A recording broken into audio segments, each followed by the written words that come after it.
Happy Friday, faculty and staff. I hope that you're taking advantage of this Good Friday and rejoicing in the fact that you all have arrived at spring break and you get that much needed rest, relaxation, and reprieve. I wanted to share with you a few items on Friday, as I typically do, with the focus as we prepare for April the 12th. We will welcome 463 students in the building on Monday, April the 12th. Last week I shared with you in the focus that list of students, and I'm sure many of you combed through to see who was coming in and who was going out. There are a few adjustments that Ms. Richardson and I, are making with the schedule, so she and I will be collaborating over the break to make sure that we have all those issues resolved before Monday arrives. Just to assure you that we will continue to follow the protocol set forth by our district as we continue to follow the governance of the Center for Disease Control and Prevention, most particularly the 3 feet in the classroom.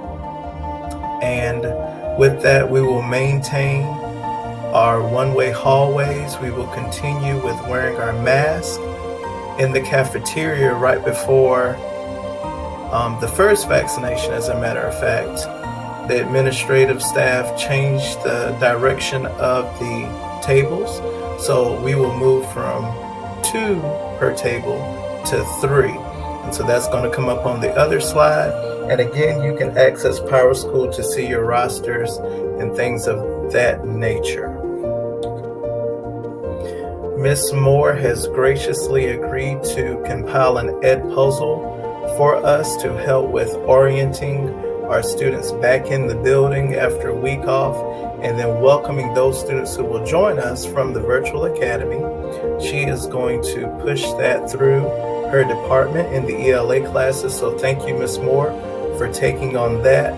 The administrators are going to record different segments of the beginning of the year presentation that Ms. Dukes has in the shared drive, and again, they're going to share that via Edpuzzle. I want to emphasize that it does not hurt for you all to go back and revisit those items in the shared drive to reacclimate your students to the procedures in your classroom, as well as to the procedures we have in place at school. So thank you in advance for taking the time at the beginning of the week to review those items. And again, shout out to our ELA department led by Ms. Moore, who's going to put that Ed puzzle together and make sure that our students know what to do, how to do it, and when to do it, so we can be safe and maintain our level of operations in the building. Instruction. Again, going back, acclimate your students to your classroom. We're going to need to fold those in.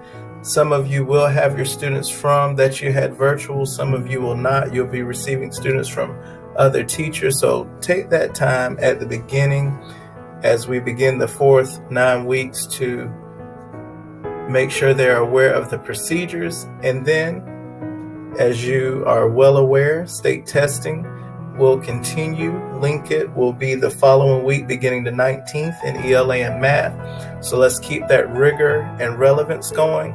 Let's continue to push for a student-centered classroom with you facilitating on the side and engaging those students, making sure that they're taking ownership in their learning, that they're making good use and making those connections of the content you're providing with them. Thank you so much for your persistence and consistency in the high level of instruction that you have provided since day one. March was a rough month, a long month, but I hope that you'll take this time again to rest and rejuvenate so we can finish strong and continue to make gains despite COVID-19, which you have done so fearlessly. So thank you for keeping it rigorous, relevant, for you facilitating and making sure our students are engaged.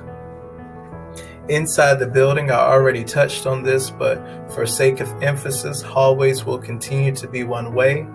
Classrooms will maintain 3 feet social distancing.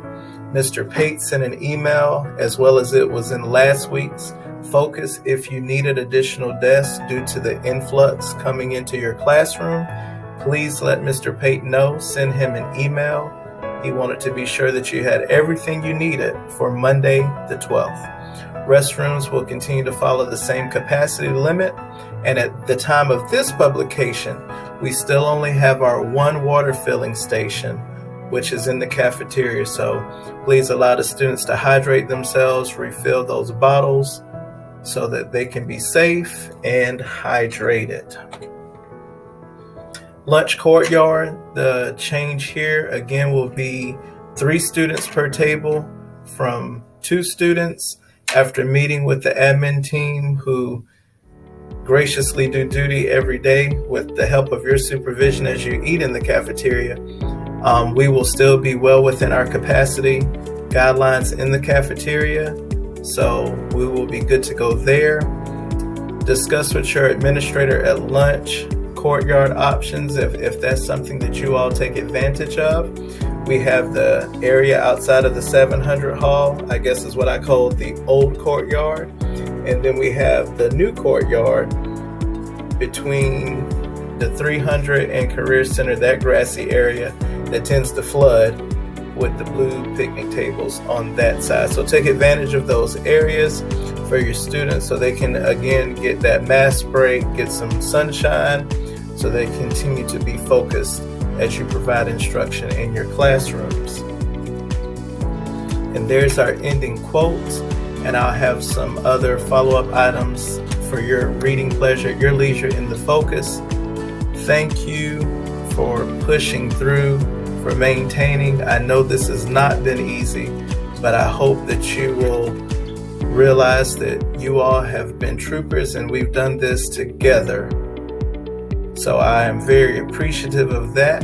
Thank you for your time and attention with the details regarding this focus. And as always, please send me an email or text.